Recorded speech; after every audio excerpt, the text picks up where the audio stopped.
Hi friends, welcome to my channel. ಈ ವಿಡಿಯೋದಲ್ಲಿ ನೋಡಿ NMS ಪರೀಕ್ಷೆ ಏನು ನಾಳೆ ಇದೆ.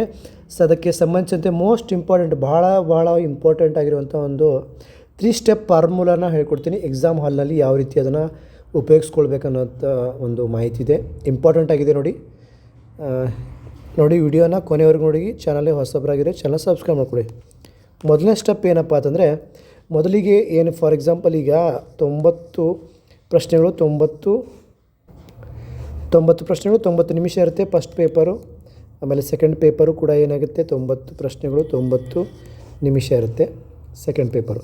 ಸೊ ಈ ಒಂದು ಪೇಪರಲ್ಲಿ ಯಾವ ರೀತಿ ಅಂತಂದರೆ, ಒಂದನೇದು ಪೇಪರ್ ಆಗಲಿ ಎರಡನೇ ಪೇಪರ್ ಆಗಲಿ, ಫಸ್ಟ್ ಸ್ಟೆಪ್ ಏನು ಮಾಡಬೇಕಂತಂದರೆ, ನಮಗೆ ಈಸಿಯಾಗಿ ಬರುವಂತಹ ಎಲ್ಲ ಒಂದು ಕ್ವಶನ್ಗೆ ಆನ್ಸರನ್ನು ಮಾಡಿ ಟಿಕ್ ಮಾಡಿಕೊಂಡು ಇಟ್ಕೋಬೇಕು. ಓಕೆ, 4 ಟಿಕ್ ಅದಾವ ಅಂತ ಇಟ್ಕೊಳ್ಳಿ. ಸೊ ನಮಗೆ 90ರಲ್ಲಿ ಸುಮಾರು ಒಂದು 30ರಿಂದ 40 ಬರ್ತಾ ಇದ್ದೀವಿ ಅಂತ ತಿಳ್ಕೊಳ್ಳಿ. 30 to 40 ನಮಗೆ ಡೈರೆಕ್ಟ್ ಆನ್ಸರ್ ಬರ್ತಾ ಇದ್ವಿ ಅಂತಂದರೆ, ಅದನ್ನೇನು ಮಾಡಬೇಕು, ಅಲ್ಲಿದಲ್ಲೇ ನೀವು ಒಂದ್ಸರಿ ಕ್ವಶನ್ ಓದ್ಕೊಂಡು ಸರಿಯಾಗಿ ಡೈರೆಕ್ಟಾಗಿ ಆನ್ಸರ್ ಬರ್ತಿದ್ರೆ ಡೈರೆಕ್ಟಾಗಿ ಟಿಕ್ ಹಾಕಿಬಿಡ್ಬೇಕು. ಫಾರ್ ಎಕ್ಸಾಂಪಲ್ 2 ಇತ್ತಂದರೆ ಈ ರೀತಿ ರೌಂಡ್ ಮಾಡಿಬಿಡಬೇಕು. ಫಸ್ಟ್ ರೌಂಡು ಯಾವ ರೀತಿ ಅಂತಂದರೆ, ಈಸಿಯಾಗಿರುವಂಥ ಕ್ವಶನ್ಗಳನ್ನು ಟಚ್ ಮಾಡಬೇಕು. ಈಸಿಯಾಗಿರು ಒಂದು ಸರಿ ಓದ್ತೀರಾ, ಎರಡನೇ ಸಲ ಆಪ್ಷನ್ಸ್ ನೋಡ್ತೀರಾ, ಮೂರನೇದಕ್ಕೆ ಏನು ಮಾಡ್ತೀರಾ, ಆನ್ಸರನ್ನು ಕಂಡುಹಿಡಿದು ರೌಂಡ್ ಮಾಡಿಬಿಡ್ತೀರಾ. ಇದು ಫಸ್ಟ್ ಸ್ಟೆಪ್ಪಲ್ಲಿ ಮಾಡುವಂಥ ಒಂದು ಕೆಲಸ ನೀವು ಮಾಡಬೇಕು ಈ ರೀತಿ. ಇನ್ನು ಎರಡನೇ ಸ್ಟೆಪ್ಪಿಗೆ ಯಾವ ರೀತಿ ಮಾಡೋಕ್ಕಂದರೆ, ಎರಡನೇ ಸ್ಟೆಪ್ಪಲ್ಲಿ ಒಂದು ಈಗ ಎರಡನೇ ಪೇಪರಲ್ಲಿ ಏನಿರುತ್ತೆ, 20 ಮಾರ್ಕ್ಸು ಮ್ಯಾಥ್ಸ್ ಇರುತ್ತೆ. ಆಮೇಲೆ 35 ಏನಿರುತ್ತೆ ಸೈನ್ಸು ಮತ್ತು ಹಿಸ್ಟ್ರಿ ಇರುತ್ತೆ, ಇತಿಹಾಸ ಇರುತ್ತೆ. ಸೊ ಅದರಲ್ಲಿ ಏನಾಗುತ್ತೆ ನೀವು ಅಂತಂದರೆ, ಎರಡನೇ ಪೇಪರಲ್ಲಿ ಆಲ್ಮೋಸ್ಟ್ ನೀವು ಈಸಿಯಾಗಿ ಬರುವಂತಹ ಡೈರೆಕ್ಟಾಗಿ ಬರುವಂಥದ್ದನ್ನು ಒಂದನೇ ಸ್ಟೆಪ್ಪಲ್ಲಿ ಕವರ್ ಮಾಡಿರ್ತೀರ. ಎರಡನೇ ಸ್ಟೆಪ್ಪಲ್ಲಿ ಇಲ್ಲಿ ಏನು ಮಾಡೋಕ್ಕಪ್ಪ ಅಂತಂದರೆ, ಇಲ್ಲಿ 35 ಮಾರ್ಕ್ಸಿಗೆ ಡೈರೆಕ್ಟಾಗಿ ನೀವು 70 ಮಾರ್ಕ್ಸಿಗೆ ಸೈನ್ಸು ಮತ್ತು ಸೋಷಿಯಲ್ ಸೈನ್ಸ್ ಇರುತ್ತೆ. ಸೊ ಅಲ್ಲಿ ಡೈರೆಕ್ಟಾಗಿ ಎಷ್ಟು ಬರ್ತವೆ ಅಷ್ಟು ಬರಿಬೇಕು ಒಂದನೇ ಸ್ಟೆಪ್ಪಲ್ಲಿ.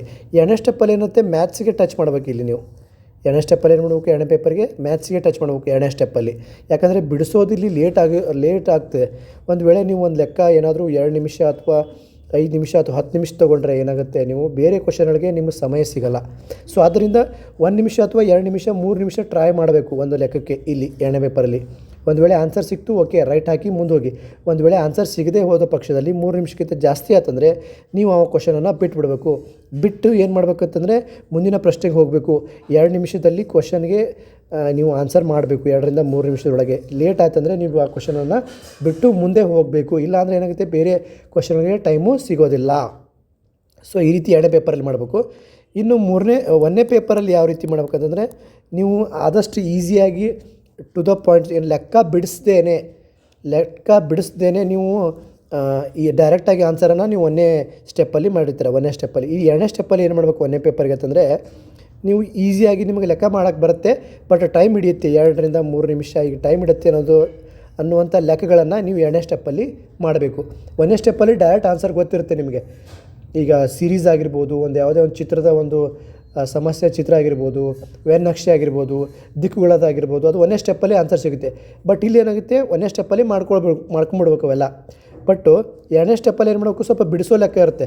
ಪ್ಲಸ್ಸು ಮೈನಸ್ಸು ಆ ಸೂತ್ರ ಈ ಸೂತ್ರ ಹಾಕಿ ಮಾಡೋ ಲೆಕ್ಕಗಳನ್ನು ಏನು ಮಾಡಬೇಕು, ಎರಡನೇ ಸ್ಟೆಪ್ಪಲ್ಲಿ ಮಾಡ್ಕೋಬೇಕು.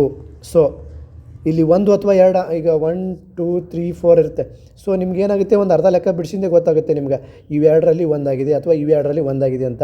ಸೊ ಅಷ್ಟು ಬಂದಾಗ ನೀವೇನು ಮಾಡಬೇಕು, ಫೈನಲಾಗಿ ಆನ್ಸರನ್ನು ಹುಡುಕಾಡಬೇಕು. ಇಲ್ಲ ಆನ್ಸರ್ ಗೊತ್ತಿಲ್ಲದೆ ಪಕ್ಷದಲ್ಲಿ ಇವೆರಡರಲ್ಲಿ ಒಂದು ಅಂತ ಏನಿರುತ್ತೆ, ಆವಾಗ 3 ಅಥವಾ 4 ನೀವು ಟಿಕ್ ಮಾಡಬೇಕಾಗುತ್ತೆ. ಸೊ ಲಾಸ್ಟಿಗೆ ಒಂದು ಮೋಸ್ಟ್ ಇಂಪಾರ್ಟೆಂಟ್ ಟಿಪ್ಸ್ ಹೇಳ್ಕೊಡ್ತೀನಿ. ಸೊ ಅದಕ್ಕಿಂತ ಮುಂಚೆ 3ನೇ ಟಿಪ್ಗಳನ್ನ ಹೋಗೋಣ. 3ನೇ ಟಿಪ್ಪಲ್ಲಿ ಏನಿಲ್ಲ, ಲಾಸ್ಟು ನಿಮಗೆ 5ರಿಂದ 10 ನಿಮಿಷ ಏನು ಟೈಮ್ ಉಳಿಸ್ಕೋಬೇಕು. ನೀವು 5ರಿಂದ 10 ನಿಮಿಷ ಟೈಮನ್ನು ಉಳಿಸ್ಕೋಬೇಕು. ಉಳಿಸ್ಕೊಂಡಿದ ನಂತರ ಇಲ್ಲಿ ಆನ್ಸರ್ ಶೀಟನ್ನು ನೋಡ್ಲಿಕ್ಕೆ ಹೋಗಲೇಬಾರ್ದು. ಕೊನೆಯ 5-10 ನಿಮಿಷ ಆನ್ಸರ್ ಶೀಟನ್ನು ಯಾವ್ಯಾವ ಪ್ರಶ್ನೆಗಳು ಉಳಿದಿವೆ ಅಂತ ನೋಡಬಾರ್ದು. ನೀವೇನು OMR ಶೀಟ್ ಇರುತ್ತಲ್ಲ, OMR ಶೀಟ್ ಕ್ವಶನ್ ಶೀಟನ್ನು ನೋಡಬಾರ್ದು. ಇಲ್ಲಿ ಕ್ವಶನ್ ಪೇಪರನ್ನು ನೋಡೋಕ್ಕೆ ಹೋಗಬಾರ್ದು. ಇಲ್ಲಿ ಆನ್ಸರ್ ಶೀಟಲ್ಲ, ಕ್ವಶನ್ ಪೇಪರ್ ನೋಡಬಾರ್ದು. ಇಲ್ಲಿ 5-10 ನಿಮಿಷ ಇದ್ದಾಗ OMR ಆನ್ಸರ್ ಶೀಟನ್ನು ಮಾತ್ರ ನೋಡಬೇಕು. ಎಲ್ಲೆಲ್ಲಿ ನೀವು ಖಾಲಿ ಬಿಟ್ಟಿದ್ದೀರಾ, ಯಾವ್ಯಾವ ಪ್ರಶ್ನೆಗಳಿಗೆ ಉತ್ತರ ಕೊಟ್ಟಿದ್ದಿಲ್ಲ, ಅಲ್ಲಿ ಇದನ್ನು ತುಂಬ್ಕೋತ ಹೋಗಬೇಕು. ಸೊ ಫಾರ್ ಎಕ್ಸಾಂಪಲ್ ನೋಡಿ, ಇಲ್ಲಿದೆ ಅಂತ ಇದು 10ನೇ ಕ್ವಶನು 11ನೇ ಕ್ವಶನ್ ಇಲ್ಲಿದೆ ಅಂತೆ. 10ನೇ ಕ್ವಶನ್ ಯಾವುದಾದ್ರೂ ನಿಮಗೆ ಇಷ್ಟ ಆಗಿದ್ದನ್ನು ರೌಂಡ್ ಮಾಡಬೇಕು. ಇಲ್ಲಿ ಟೈಮ್ ಇರಲ್ಲ, ರೌಂಡ್ ಮಾಡಿಕೊಂಡು ಕಡೆಯೋಕ್ಕಾಗಬೇಕು. ಓಕೆ, ರೌಂಡ್ ಮಾಡಿ ಆಮೇಲೆ 11ನೇದು 3ನೇ ರೌಂಡ್ ಮಾಡಬೇಕು, ಯಾವುದಾದ್ರೂ ಒಂದು ರೌಂಡ್ ಮಾಡಬೇಕು ನಿಮ್ಗೆ ಸಮೀಪ ಅಂತ ಅನಿಸಿರೋದು. ಸೊ 3 ಸ್ಟೆಪ್ಪಲ್ಲಿ ಏನಿಲ್ಲ, 5ರಿಂದ 10 ನಿಮಿಷ ಯಾವ ಕ್ವಶನ್ಸ್ಗಳು ಉದುರ್ತವೆ ಅವಕ್ಕೆಲ್ಲದಕ್ಕೂ ರೌಂಡ್ ಹಾಕೋತ ಹೋಗಬೇಕು. ಒಂದು ವೇಳೆ ರೌಂಡ್ ಹಾಕ್ತಾ ಇರೋ ಪಕ್ಷದಲ್ಲಿ ಸೊ ನೀವು ಒಂದು ಆನ್ಸರ್ ಬರೀತಿರ್ತಾರೆ, ಈ ಸ್ಟೆಪ್ ಇಂಪಾರ್ಟೆಂಟ್ ನೋಡಿ. ಆನ್ಸರ್ ಬರೀತಿರ್ತೀರ, ಆನ್ಸರ್ ಏನಿರುತ್ತೆ 3 ನಂಬರ್ ಆನ್ಸರ್ ಇರ್ತಿತ್ತು ಕೂಡ ನೀವು ಏನು ಮಾಡಿಬಿಡ್ತೀರ, 2ಕ್ಕೆ ರೌಂಡ್ ಹಾಕಿಬಿಡ್ತೀರ.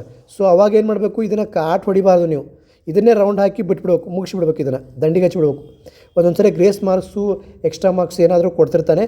ಸೊ ಅವಾಗ 3 ಅಥವಾ 4 ಅಥವಾ 3 ಅಥವಾ 2 ಅಂತ ಕೊಟ್ಟಾಗ ನಿಮ್ದು 2 ಕೂಡ ರೈಟ್ ಆಗುತ್ತೆ. ಗ್ರೇಸ್ ಮಾರ್ಕ್ಸ್ ಆ ಒಂದು ಸಂದರ್ಭದಲ್ಲಿ ನೀವು ಈಗ ಇನ್ನೊಂದು ಸಲ ಹೇಳ್ತೀನಿ ನೋಡಿ, 4 ಆನ್ಸರಲ್ಲಿ ಒಂದು ವೇಳೆ 3ನ ತುಂಬಕ್ಕೆ ಹೋಗಿ ಇದನ್ನು ತುಂಬಕ್ಕೆ ಹೋಗಿ ನೀವು ಇದನ್ನು ತುಂಬಿದ್ರೆ ತಿಳ್ಕೊ, ಡೋಂಟ್ ವರಿ, ಇದನ್ನು ತುಂಬಿ ಬಿಟ್ಬಿಡು ಅಷ್ಟೇ. 3ನೇ ತುಂಬಕ್ಕೆ ಹೋಗ್ಬಿಡ್ರಿ, ಇದನ್ನು ಕಾಟ್ ಹೊಡ್ಯಕ್ಕೆ ಹೋಗ್ಬೇಡ್ರಿ, ಇದನ್ನು ಏನೂ ಮಾಡೋಕ್ಕೆ ಹೋಗ್ಬೇಡ್ರಿ. ಒಂದು ಸರಿ 2ನೇ ತುಂಬಿಬಿಟ್ರಿ, ತಪ್ಪೇ ಇರಲಿ, ಅದನ್ನು 2ನೇದು ತುಂಬಿ ಬಿಟ್ಬಿಡಿ. ಸೊ 2ನೇದು ತುಂಬೋದನ್ನು ಬಿಟ್ಬಿಡಿ. ಇಲ್ಲಿ ಏನಾಗುತ್ತೆ, ನೀವು 2 ತುಂಬೋದ್ರಿಂದ ಈ ರೀತಿ 2 ಏನಾದರೂ ತುಂಬಿದ್ರೆ ನೀವು 2 ರಾಂಗ್ ಆಗಿಬಿಡ್ತವೆ. ಸರಿ ಇದ್ದರೂ ಕೂಡ ರಾಂಗ್ ಆಗುತ್ತೆ. ಇಲ್ಲಿ ಚಾನ್ಸಸ್ ಇದೆ, ನಿಮ್ಗೆ ಗ್ರೇಸ್ ಮಾರ್ಕ್ಸಲ್ಲಿ ಬರೋ ಚಾನ್ಸಸ್ ಇರೋದ್ರಿಂದ ನೀವು ಒಂದು ತುಂಬಿದ್ರೆ, ಒಮ್ಮೆ ಏನಾದರೂ ಒಂದು ರೌಂಡನ್ನು ತುಂಬಿದ್ರೆ ಅದನ್ನು ತುಂಬಿ ಬಿಟ್ಬಿಡ್ಬೇಕು. ಅದನ್ನು ಇನ್ನೊಂದು ಸಲ ಕಾಟ್ ಹೊಡಿದಾಗಲಿ ಬೇರೆ 2ನೇದನ್ನು ತುಂಬೋದ್ರಾಗಿ ಮಾಡೋಕ್ಕೆ ಹೋಗಬೇಡಿ. ಸೊ ಗೊತ್ತಲ್ಲ ಟಿಪ್ಸ್, ಇನ್ನೊಂದು ಸಲ ಹೇಳ್ತೀನಿ ನೋಡಿ. 1ನೇ ಸ್ಟೆಪ್ಪಲ್ಲಿ ಈಸಿ ಇರುವಂಥ ಲೆಕ್ಕಗಳನ್ನು ಮುಗಿಸ್ಬಿಡ್ಬೇಕು. ಇಲ್ಲಿ 30 to 40% ಕವರ್ ಆಗುತ್ತೆ. ಆಮೇಲೆ 2ನೇ ಸ್ಟೆಪ್ಪಲ್ಲಿ ಏನು ಮಾಡಬೇಕು, ಲೆಕ್ಕ ಬಿಡಿಸುವಂಥ ಲೆಕ್ಕಗಳು ಸ್ವಲ್ಪ ಸಮಯ ಜಾಸ್ತಿ ತೆಗೆದುಕೊಳ್ಳುವಂಥ ಒಂದು ಪ್ರಶ್ನೆಗಳಿದ್ದರೆ ಇಲ್ಲಿ ಟ್ರೈ ಮಾಡಬೇಕು. ಇಲ್ಲಿನೂ ಕೂಡ 30ರಿಂದ 40% ಕವರ್ ಆಗುತ್ತೆ ಕ್ವಶನ್ಸು. ಇನ್ನು ಲಾಸ್ಟ್ ಸ್ಟೆಪ್ಪು 3ನೇ ಸ್ಟೆಪ್ಪಲ್ಲಿ ಏನು ಮಾಡ್ಬೇಕಂತಂದರೆ, ನಿಮ್ಗೆ ಬರ್ತಾನೆ ಇರಲ್ಲ, ಆನ್ಸರ್ ಗೊತ್ತೇ ಇರಲ್ಲ ನಿಮಗೆ. ಸೊ ಅವಾಗ ಏನು ಮಾಡ್ಬೇಕು, ಇಲ್ಲಿ 1 2 3 4 ಆನ್ಸರ್ ಇರುತ್ತೆ, ಯಾವುದಾದ್ರೂ ಒಂದನ್ನು ಹಾಕೋತಾ ನೀವು ಹೋಗಬೇಕು. ಸೊ ಇದಿಷ್ಟು ಮಾಡಬೇಕು. ಲಾಸ್ಟ್ 5 ನಿಮಿಷ ನೀವು ಇರೋಕ್ಕಿಂತ ಮುಂಚೆನೇ ಇದನ್ನೆಲ್ಲ ಕ್ಲಿಯರ್ ಮಾಡ್ಕೋಬೇಕು. ಆಮೇಲೆ ಲಾಸ್ಟಿಗೆ ಕೊನೆಯದಾಗಿ ಇನ್ನೊಮ್ಮೆ ಏನು ನೋಡಬೇಕು ಅಂತಂದರೆ, ಹಾಲ್ ಟಿಕೆಟು, ನಂಬರು, ಹೆಸರು, ಸರಿಯಾಗಿ ಏನೋ ಆಪ್ಷನ್ಸ್ ಇದೆ ಅದನ್ನೆಲ್ಲ ತುಂಬಿದ್ದೀನೇ ಇಲ್ವ ಅಂತ ನೋಡ್ಕೋಬೇಕು. ಸೊ ಇದಿಷ್ಟು ಟಿಪ್ಸ್ ಫ್ರೆಂಡ್ಸ್. ಮತ್ತೇನಾದರೂ ಮಾಹಿತಿ ಬೇಕಾದ್ರೆ ಚಾನಲ್ ಸಬ್ಸ್ಕ್ರೈಬ್ ಮಾಡ್ಕೊಳ್ಳಿ. ಆಲ್ ದ ಬೆಸ್ಟ್ ಫ್ರೆಂಡ್ಸ್ ಎಲ್ಲರಿಗೂ.